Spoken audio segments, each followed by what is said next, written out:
Don King, wherever you are, we knew it, right? This was a sneaky good one for this weekend. Utah State taking on Utah, and the Utes pull it out 24-14. A very competitive football game, tied at the half at 14.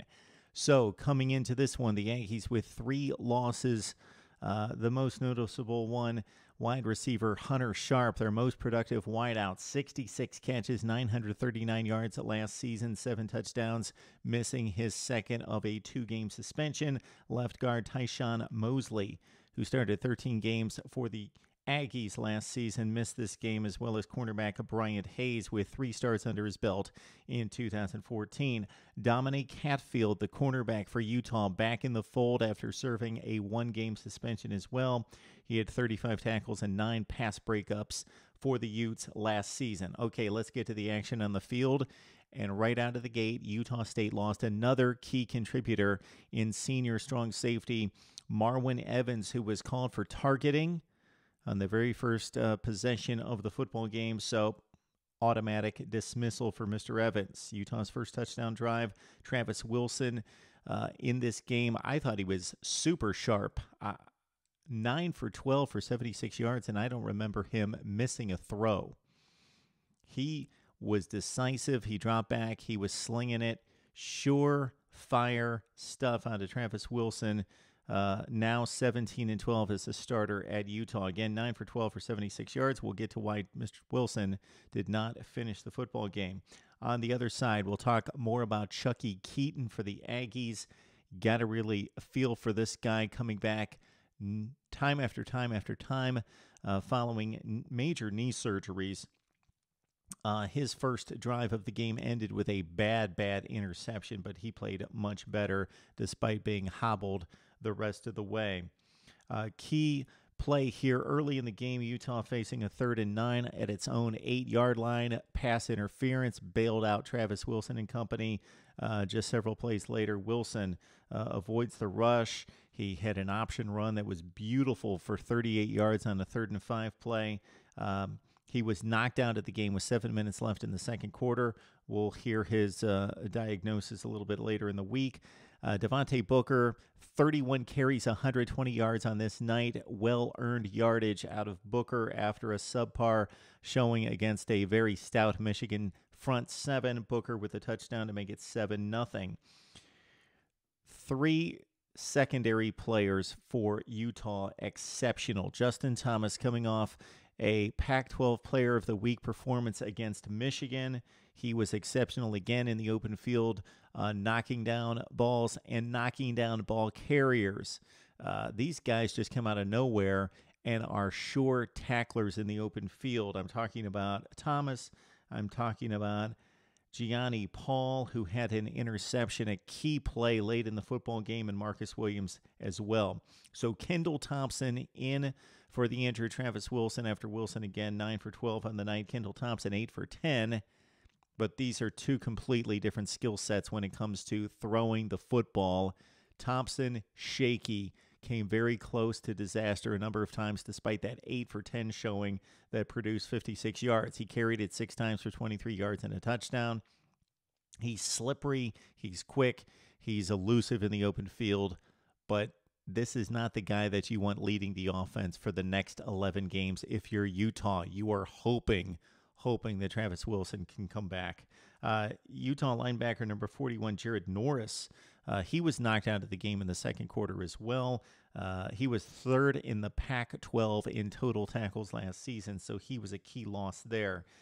Keaton made an exceptional throw and catch with Zach Van Leeuwen, who caught 4 passes on the night. It was almost not necessarily a back shoulder throw because it was almost a middle of the shoulder, right at him throw down the right sideline, and Van Leeuwen made an exceptional play over the defender. So we had a 14-all game at halftime in this one after Utah looked very impressive on the first drive and looked like they might be the more dominant team on this Friday night. But tough pass interference call on Utah State in setting up the early touchdown for Utah to make it a 21-14 game.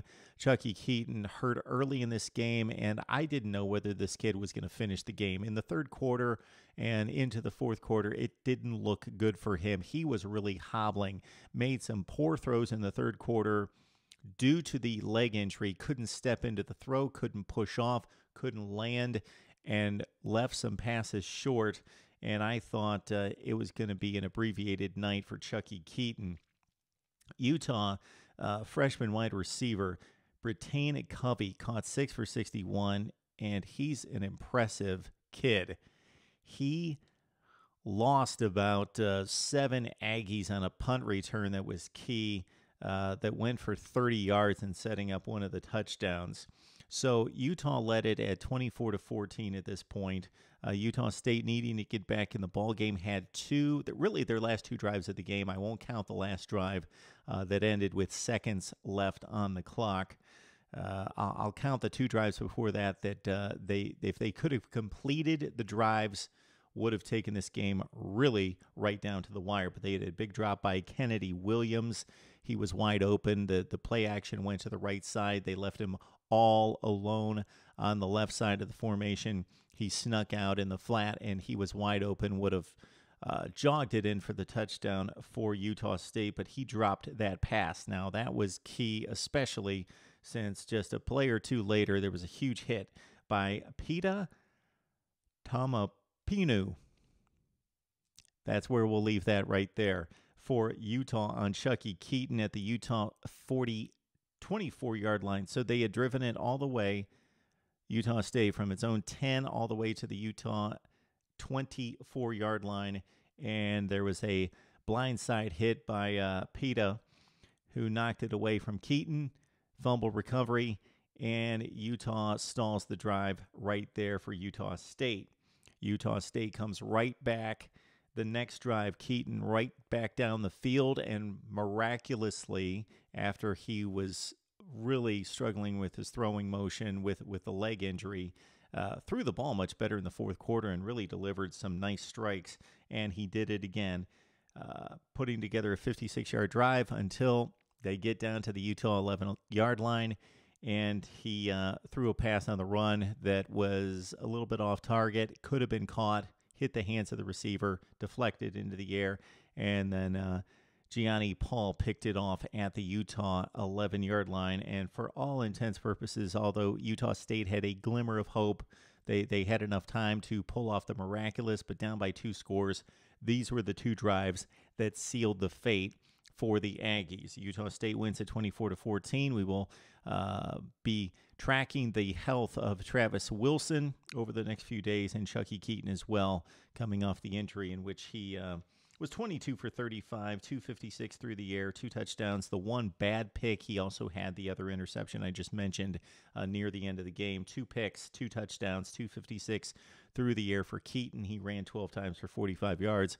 Of course, he was sacked a number of times, so he really stretched the field and converted some first downs with his legs downfield and really rushed for more like 70, 75 yards. So Utah State goes to Washington. That should be an interesting game against a Huskies team that pulled it together against Boise and almost pulled out a win on the road last week. For Utah at 2-0, ranked 24th in the land, they go to Fresno State. Utah and Utah State, pretty entertaining Friday night game. Need to hear from you right here on Mark Rogers TV.